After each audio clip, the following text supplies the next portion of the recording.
E vamos para mais uma leitura comentada deste livro incrível aqui, Mais Esperto que o Diabo.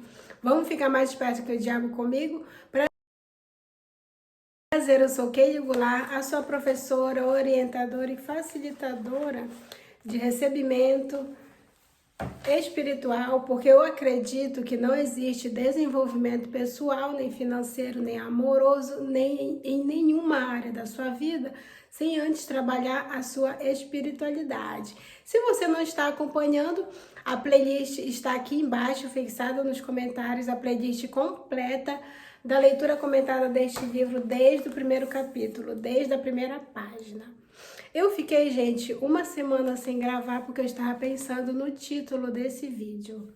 Eu tô um pouco gripada, a garganta um pouquinho doendo, mas eu quero muito gravar para vocês e poder compartilhar o entendimento que eu tive, e eu espero que seja luz para sua mente, porque quando eu botei o título Não Tenha Medo do Inferno, você vai entender no decorrer dessa leitura o porquê e quais as consequências deste medo. Fica até o final desse vídeo e já deixa o seu like, seu comentário e compartilha. Chama mais gente para aprender, né? Porque nós compartilhamos o conhecimento e nós ajudamos as pessoas a crescer também. E começando a leitura na página 62, onde nós paramos. E quem ainda não viu os vídeos anteriores, eu aconselho muito você a entrar na playlist, clica aqui embaixo e comece a maratonar todos os vídeos, porque a sua prosperidade, a sua abundância, ela está num conhecimento que você ainda não sabe. Eu comecei por este livro aqui, porque foi o primeiro livro que eu abri assim a minha consciência de entender como as coisas funcionam, porque tem coisas que acontecem na sua mente, nos seus sentimentos e na sociedade que você precisa entender para poder aprender a lidar com tudo isso e assim prosperar na sua vida. Então, página 62, e começamos pela segunda pergunta, né? Que diz assim: faz tempo, quer dizer, faz parte do seu negócio treinar crianças no hábito de alienar-se, induzindo-as aí à escola sem propósito ou objetivo. Faz parte do seu negócio treinar crianças no hábito de alienar-se, induzindo-as a ir para as escolas sem propósito ou objetivo. Agora me conte dos seus outros truques pelos quais você faz as pessoas alienar-se. Bem, meu segundo melhor truque em desenvolver o hábito de alienar-se é um que coloco em operação em conjunto com os pais, professores e instrutores religiosos. Eu previno a não me forçar a mencionar este truque, não o revele. Se o fizer, você será odiado pelos co-trabalhadores que me ajudam a usá-lo. Se você publicar essa confissão em forma de um livro, o seu livro será barrado nas escolas. Ele certamente irá para a lista negra da maioria dos religiosos. Ele será escondido das crianças por muitos pais. Os jornais não ousarão fazer resenha de seu livro. Milhões de pessoas o odiarão por escrever este livro. Na verdade, ninguém gostará de você ou do seu livro, exceto aqueles que pensam. E você sabe como poucos são desse tipo. Meu conselho para você é: deixe passar a revelação desse segundo truque. Gente, quem não conhece o Napoleão Hill, foi um jovem que ele dedicou somente 20 anos da vida dele pesquisando sobre as causas do sucesso e do fracasso. E ele descobriu nesses 20 anos o segredo pelo qual o diabo tem controle da mente das pessoas. Por isso que ele fala aqui: se você publicar este livro, os religiosos vão ter ódio de você e ele vai ser proibido nas escolas. Na verdade, esse livro ele foi proibido de ser publicado na época, né? Depois de muitos anos eles conseguiram publicar. Continuando. Então, para o meu próprio bem, você deseja que eu mantenha escondida a revelação do seu segundo melhor truque? Ninguém gostará do meu livro, exceto aqueles que pensam, é isso? Muito bem, vá em frente e responda, Napoleão Hill diz. E o diabo responde: você se arrependerá disso, senhor humano, mas você será o alvo de piada devido a esse seu erro. Você transferirá a atenção de mim para você. Meus co-trabalhadores, que são milhões, esquecerão de mim e o odiarão, por revelar os meus métodos, que eles pensam serem seus. Não se preocupe comigo.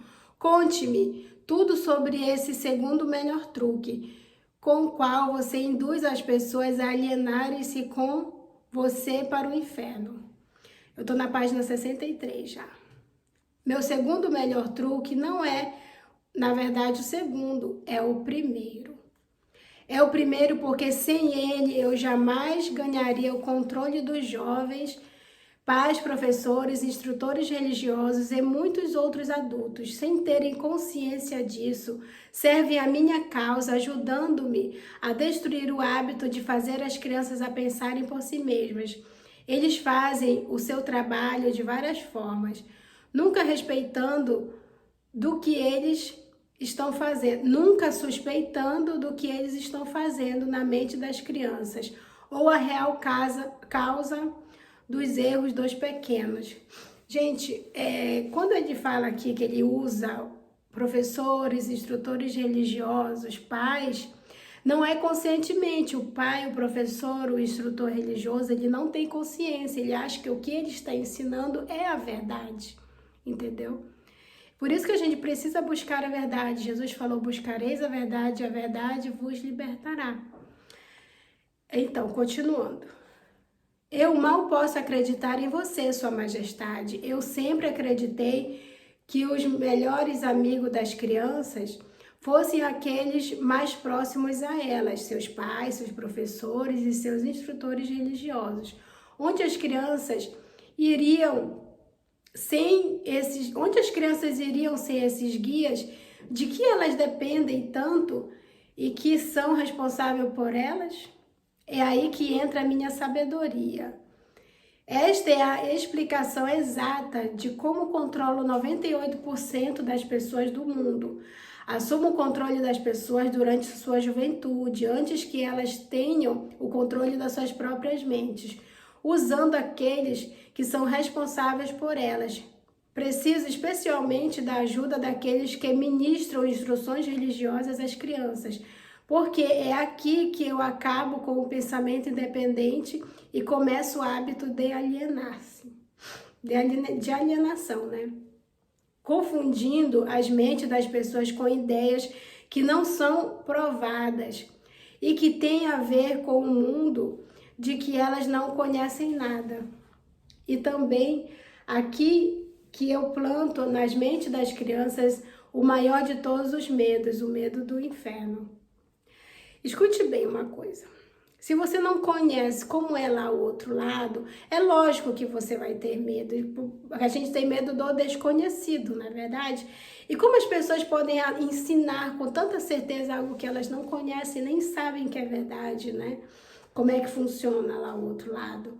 Entendo que é muito fácil para você assustar as crianças com ameaças do inferno, mas como você consegue fazer com que elas continuem a temer você e o inferno e o seu inferno após elas tornarem-se adultas e pensarem por si mesmas? Napoleão Hill pergunta, né? As crianças crescem, mas nem sempre aprendem a pensar por si mesmas. Uma vez que eu consiga capturar a mente de uma criança por meio do medo, enfraqueço a habilidade dessa criança de pensar racionalmente e também de pensar por si mesma. E essa fraqueza ela carregará durante toda a vida.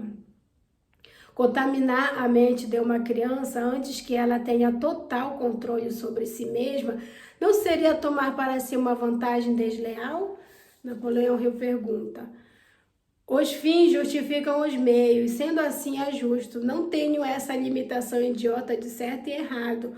O que me importa é o poder. Uso toda e qualquer fraqueza humana que conheço para ganhar e manter o controle da mente. Entendo a sua natureza diabólica.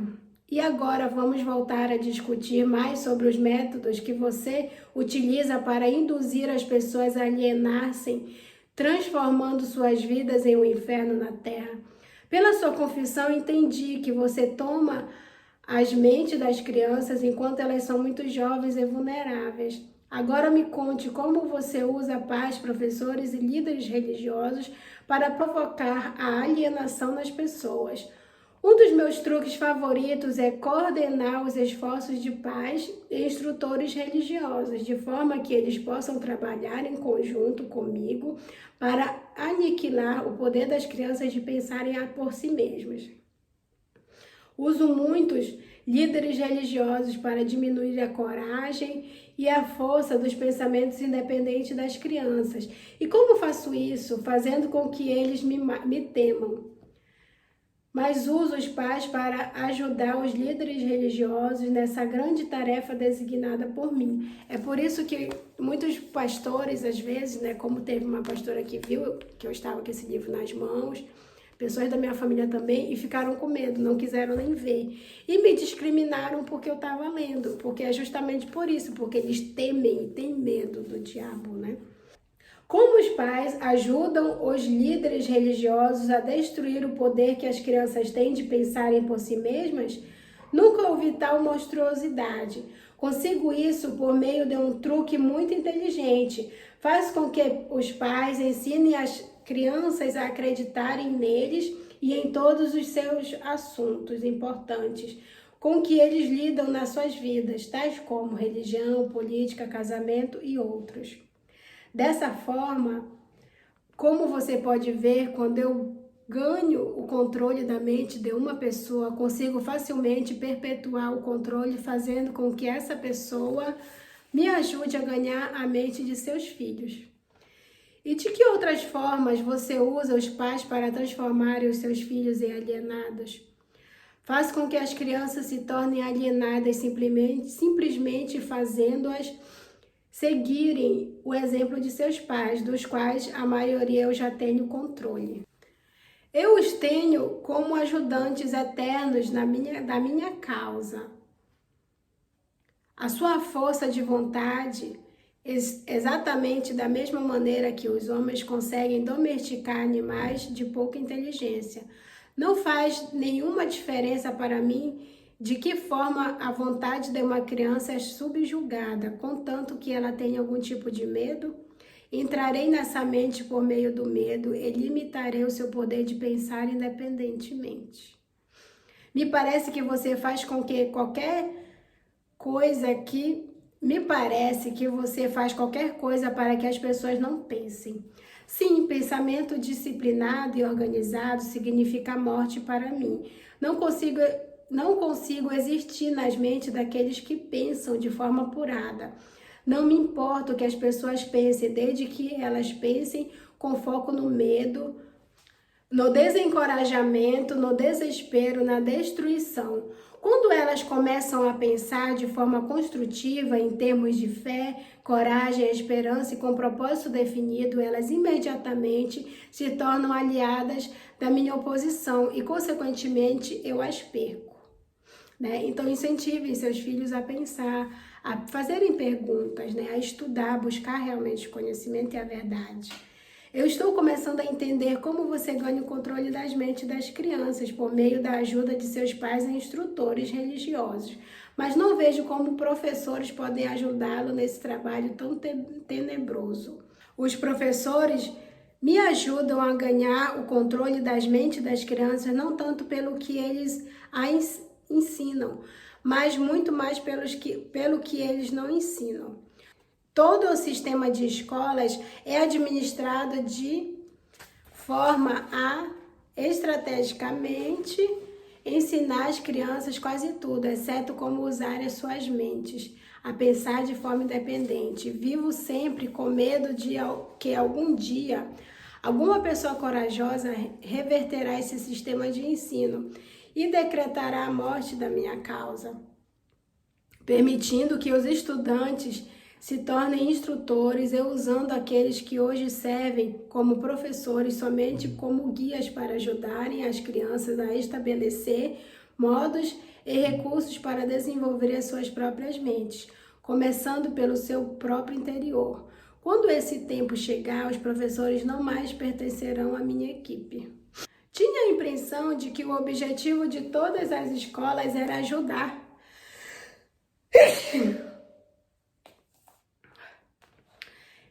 Tinha a impressão de que o objetivo de todas as escolas era ajudar as crianças a pensar.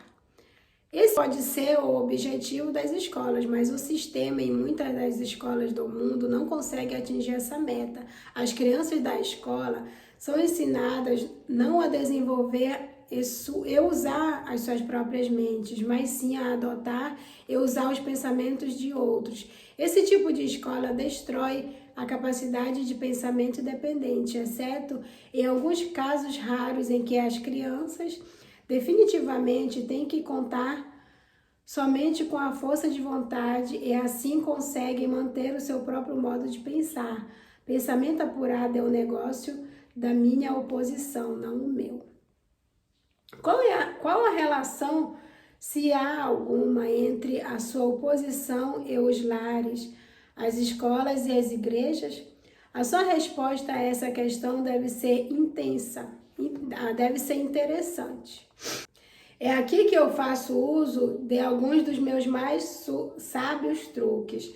Faço com que tudo que é feito pelos pais, pelos professores e pelos instrutores religiosos pareça ter sido feito pela minha oposição. Quando ele fala oposição é por Deus, né? Isso tira o foco de mim enquanto manipulo a mente dos jovens. Quando os instrutores religiosos tentam ensinar às crianças as virtudes da minha oposição, né, de Deus, geralmente o fazem assustando-as com meu nome. Isso é tudo que peço deles. Fomento a chama do medo de tal forma que o poder de pensar de forma apurada da criança fica comprometida.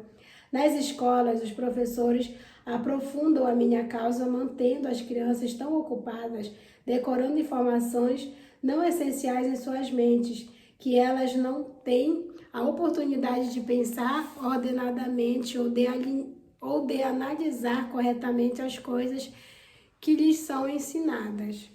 Então, gente, eu trouxe aqui, você deve estar se perguntando por que, né, o medo aprisiona, aliena as pessoas.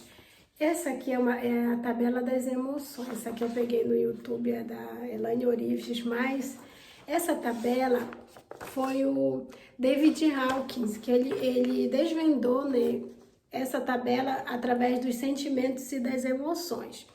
Quando a pessoa ela tá com sentimento de medo, não vai dar para ver direito, mas eu vou colocar na tela.